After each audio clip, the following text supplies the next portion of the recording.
Welcome to the Advance Your Art podcast, where we talk about the journey from artist to entrepreneur and everything in between. You've worked hard to hone your craft. Now take it to the next level with tips, techniques, strategies, and routines used by successful artists to grow their businesses and careers. Now, let's get started and have some fun with your host, Yuri Cataldo.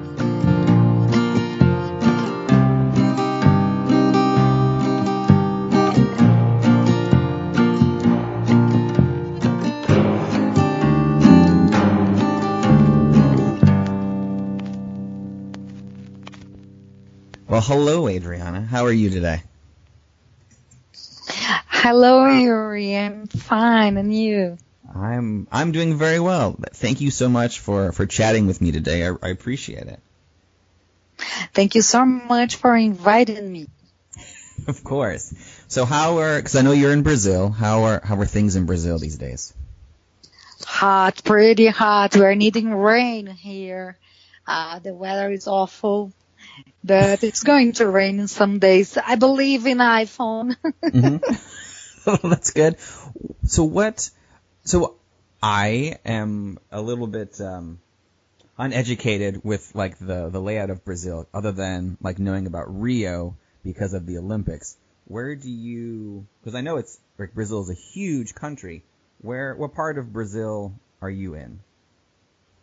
Well, I live in two cities, basically. Mm-hmm. Brasilia, where I am now, it's the capital of Brazil, and in Foz do Iguaçu, there is a city near Paraguay and Argentina. I spend more time in this town near Paraguay and Argentina, mm-hmm. and my husband lives in Brasilia, so we travel back and forth to be together. Mm-hmm. Well, that's great. And also for my clients, because I have lots of clients in Brasilia as a lawyer, mm-hmm. and clients in Curitiba. There is another town in the middle of both. So I live basically on air flights. That's so do you like having that kind of a lifestyle where you're basically just kind of flying back and forth?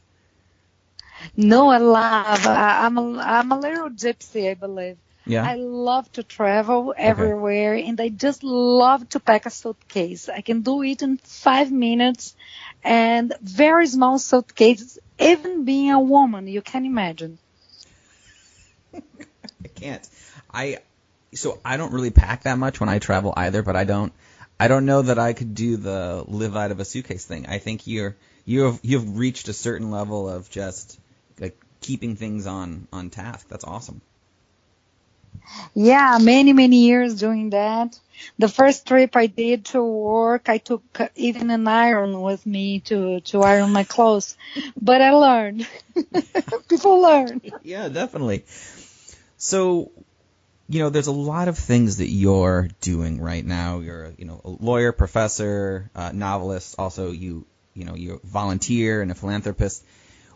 When you meet people and they ask you that question of, what it is, what do you do? How do you describe your work? Hardly, because usually I say I'm a lawyer. Mm-hmm. I've been a lawyer for 27 years now, and usually I say I'm a lawyer. It's the first thing that comes to my mind, mm-hmm. because it's my oldest profession. But I say I'm an author, I'm an entrepreneur also, because I have to manage my writing career by myself, almost by myself. I have some help. So it's hard to explain, but usually I say I'm a lawyer. Okay. I'm really wanting the day that I can say I'm an author, and just that.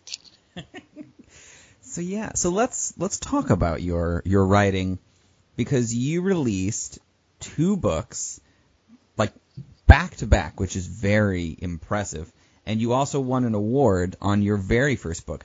So what made you get into writing originally? Oh, well, I believe that people who loves to read are writers. I always love to read. Since I learned how to read, I love books. And I always thought about writing my own book. I did when I was 10 years old. I wrote my first book.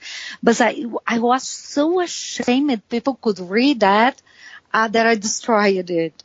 But main of all, a lawyer is a writer. In Brazil, we lawyers, before we go in front of judge, before we go to court, we have to write the defense of our clients. And that's it, basically telling a story. So I'm used to tell stories for my clients for all my professional life. And every time a client read the story I wrote about them, they said, "Hey, you are a writer. It's great. It looks great in the paper, much better than it is in reality." So I believe it was a very smooth transition between being a lawyer, telling stories professionally, and being a writer and telling stories for more people, for the world to read. That's so true.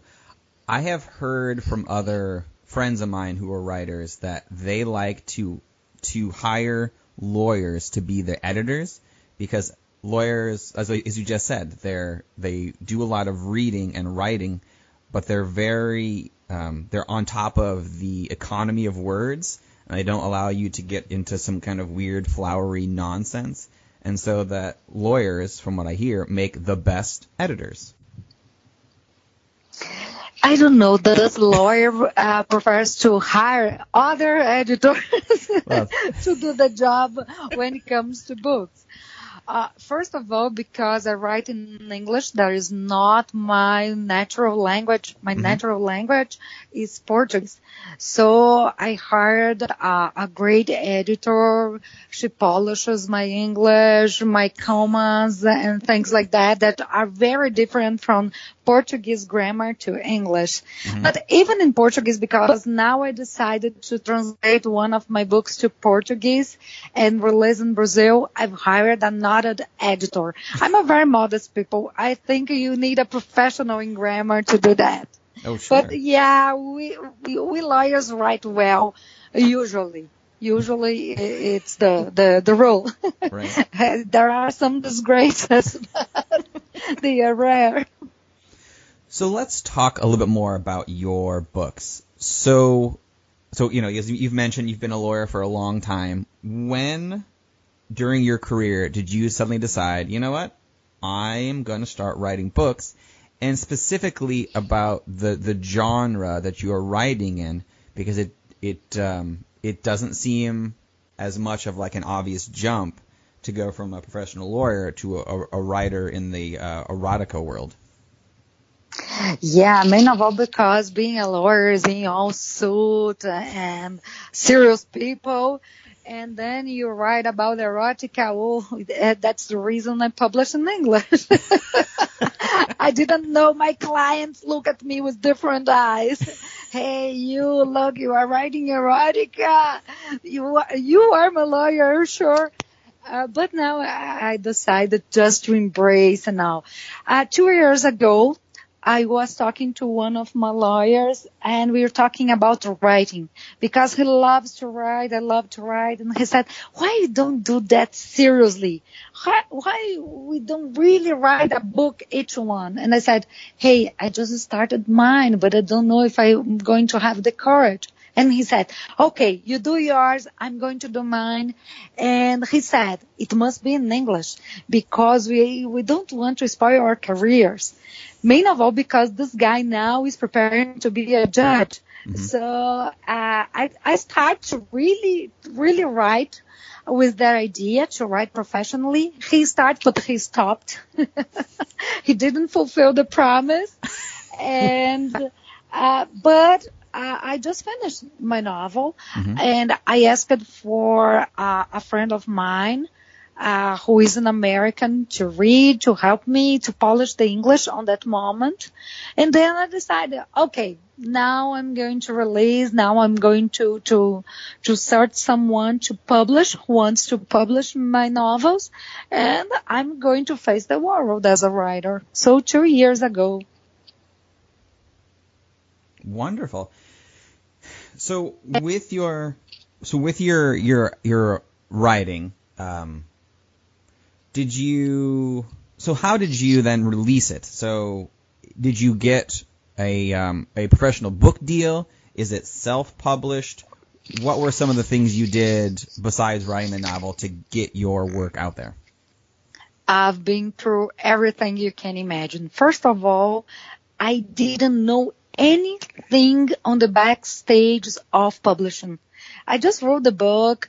I hired a girl in the United States to check the grammar to see if everything was okay. And then I thought, okay, my book is ready. Now what I need to do to get published.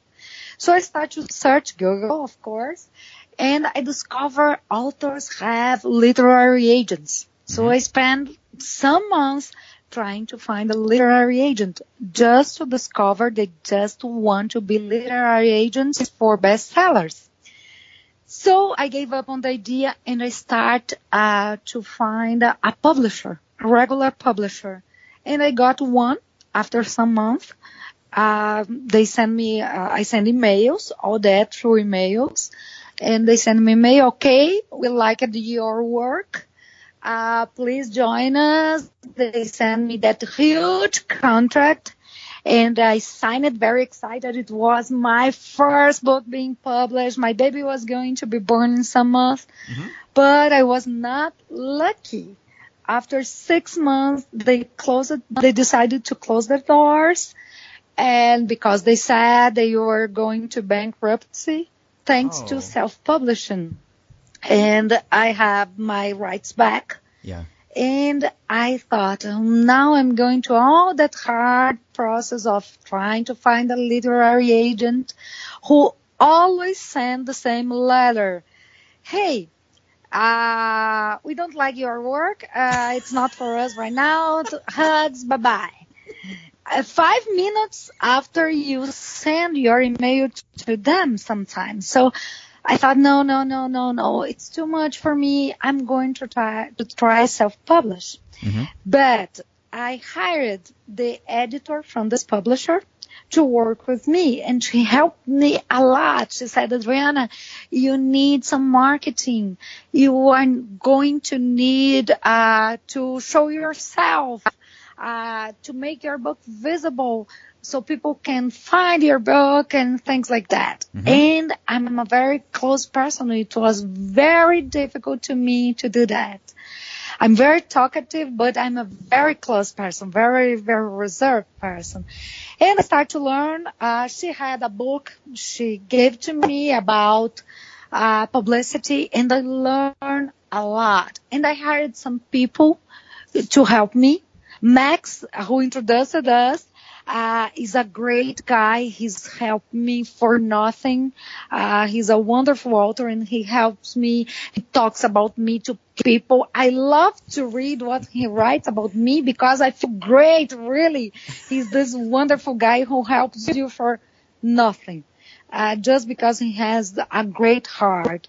And then people start to help him. I discover authors are very helpful. They help each other. It's not like lawyers. Lawyers try to destroy each other. But this artistic world is different. People help. People give your hand. People talk about you. And I start to hire strategic people to manage my social media, to help me with that. And I'm doing all by myself. It's tiring. It's consuming. But I'm very happy because I have control over my publishing, my literary life. Of course, if I could find that great literary agent who would help me through all that, it would be great. But I'm not going to sit and wait. And I'm just trying to show my face. This week, I arrived between the 8 bestsellers books on Amazon. And that I have to thank my efforts and the people I hired to help me. So it's great. It's good. It's a wonderful experience. I love to try different things, so I'm always trying different marketing strategies. And that's what's happening in my literary career right now. I'm a businesswoman trying to sell my book. Never thought I could do that.